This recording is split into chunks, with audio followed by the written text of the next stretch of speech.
Shalom Bapak Ibu dan semua saudara-saudaraku yang saya kasihi dalam nama Tuhan Yesus. Senang sekali kembali bisa menjumpai Bapak Ibu semuanya. Saya berharap dari tempat ini Bapak Ibu dan semua saudaraku dalam keadaan baik, dalam keadaan sehat, dalam keadaan bersuka cita, dan tidak kekurangan suatu apapun. Firman Tuhan yang kita renungkan hari ini saya ambil dari kitab Yohanes pasal yang keempat. Yohanes pasal yang keempat ayat ke-13. Demikianlah firman Tuhan. Jawab Yesus kepadanya, "Barang siapa minum air ini, ia akan haus lagi." Sekali lagi saya ulangi, jawab Yesus kepadanya, "Barang siapa minum air ini, ia akan haus lagi." Saudara-saudaraku yang saya kasihi, ayat ini tentu berhubungan dengan percakapan Tuhan Yesus dengan perempuan Samaria pada waktu mereka bertemu sekitar jam 12 siang di tepi sumur tua bekas peninggalan Yakub dahulu. Pada waktu itu Yesus yang lewat di situ meminta minum kepada perempuan Samaria, dan dari situlah percakapan mereka di mana Tuhan Yesus memperkenalkan dirinya. Saudara-saudaraku, akhirnya muncullah kalimat di dalam ayat yang sudah kita baca itu. Barang siapa minum air ini, ia akan haus lagi. Tentu pada waktu itu dan juga sekarang ini, air adalah satu kebutuhan yang paling utama bagi hidup manusia. Apalagi tubuh kita ini sekian puluh persen terdiri daripada air. Kalau kita tidak makan berhari-hari, kita masih bisa hidup. Tapi bisa bayangkan kalau kita tidak minum berminggu-minggu, mungkin kita sudah mati.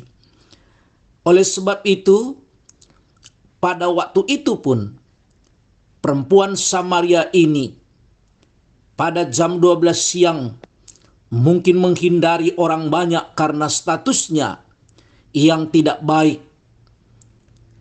di antara orang-orang Samaria. Sampai jam 12 itulah dia datang ke sumur itu untuk mengambil air dan bertemu dengan Yesus. Dan akhirnya muncullah percakapan ini, dan Yesus berkata, "Barang siapa minum air ini, ia akan haus lagi."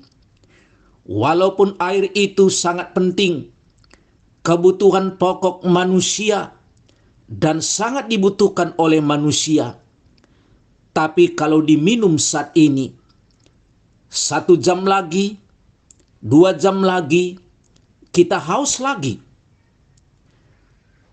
Tentu air itu bermanfaat, tentu air itu sangat kita butuhkan. Tetapi bagaimanapun itu kebutuhan kita hanya memberikan beberapa waktu lamanya, dan akhirnya kita butuh lagi air itu.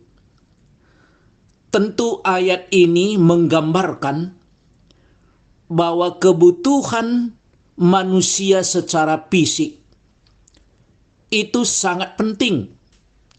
Kita butuh makanan, kita butuh minuman, kita butuh banyak hal.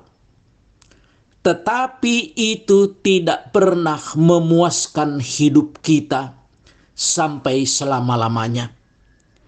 Banyak orang berpikir, seandainya saya menjadi orang kaya, Apa saja yang saya butuhkan saya bisa miliki. Sehingga mereka berjuang mati-matian untuk memiliki harta sebanyak-banyaknya. Benarkah itu memuaskan seluruh hidup kita? Tidak. Karena kekayaan itu, harta itu, uang itu memang kita butuhkan.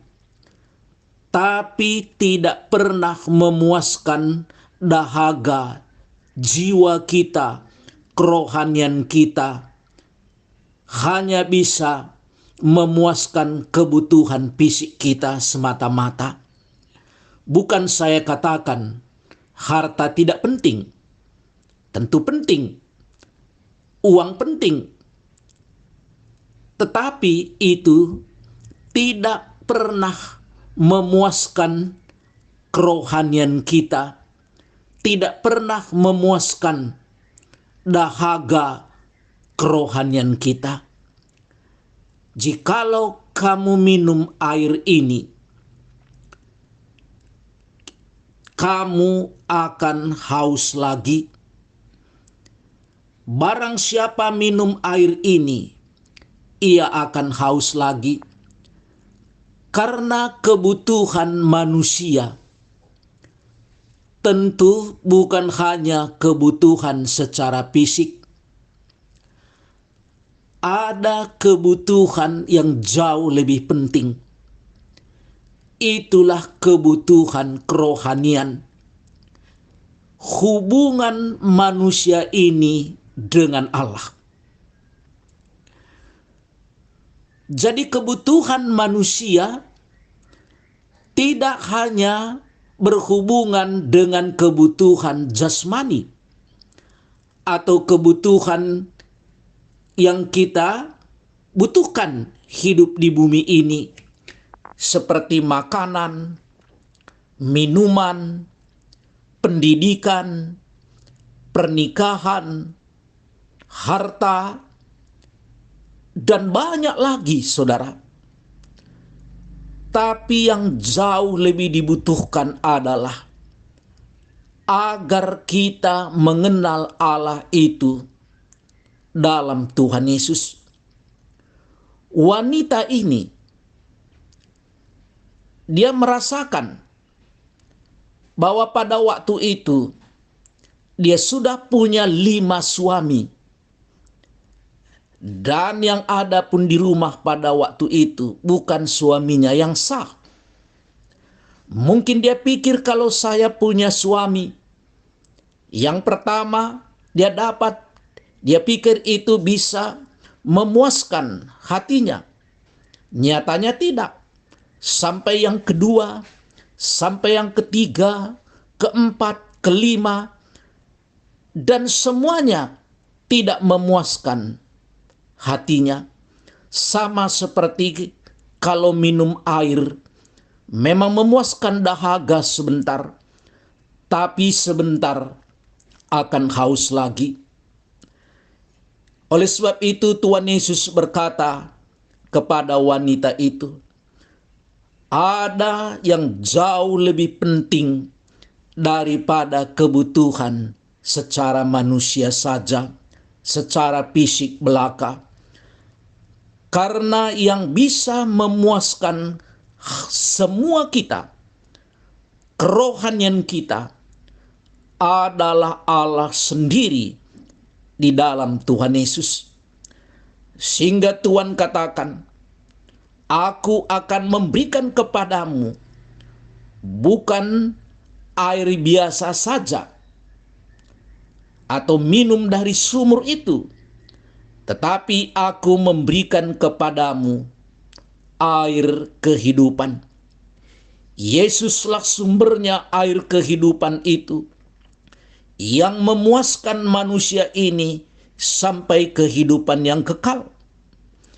Dia bukan hanya memberikan jaminan kepada kita secara fisik, secara materi, yang dicari oleh manusia pada umumnya. Tapi dia memberikan kepada kita air hidup yang bertahan sampai hidup yang kekal. Karena Yesuslah sumbernya. Oleh sebab itu, saudara-saudaraku yang saya kasih dalam nama Tuhan Yesus, mungkin hari ini kita sudah memiliki banyak harta, memiliki banyak kekayaan, memiliki hal-hal yang bisa memuaskan kebutuhan fisik kita, kebutuhan jasmani kita. Mungkin pendidikan kita sudah tinggi, kita sudah menikah dan punya anak laki-laki dan perempuan, sudah punya rumah, sudah punya mobil, dan mungkin bisa kita tambahkan lagi. Tetapi ingat, saudara, itu hanya memuaskan kebutuhan kita secara manusia. Tetapi ada yang jauh lebih penting, yaitu kebutuhan kerohanian kita. Dan itu hanya bisa diberikan oleh Yesus, yang memberikan hidup yang kekal, yang memberikan air hidup, yang tentu dibandingkannya dengan air biasa yang hanya memenuhi dahaga sementara. Tetapi air hidup itu bertahan sampai hidup yang kekal selama-lamanya. Inilah yang dijanjikan oleh Tuhan Yesus. Hari ini tentu kita sangat butuh air hidup itu. Kita sangat butuh air hidup yang bertahan sampai hidup yang kekal itu. Itulah keselamatan di dalam Yesus, dan dialah sumbernya. Dan maukah saudara hari ini, kalau Yesus sebagai sumber air hidup itu akan mau memberikannya kepada saudara, dialah sumber keselamatan itu, akan memberikannya kepada saudara dan menjaminnya sampai kepada hidup yang kekal. Maukah saudara membuka hati hari ini?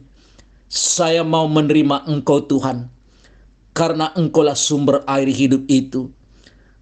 Karena yang diberikan oleh dunia ini memang memuaskan untuk sementara, tapi tidak bertahan sampai hidup yang kekal.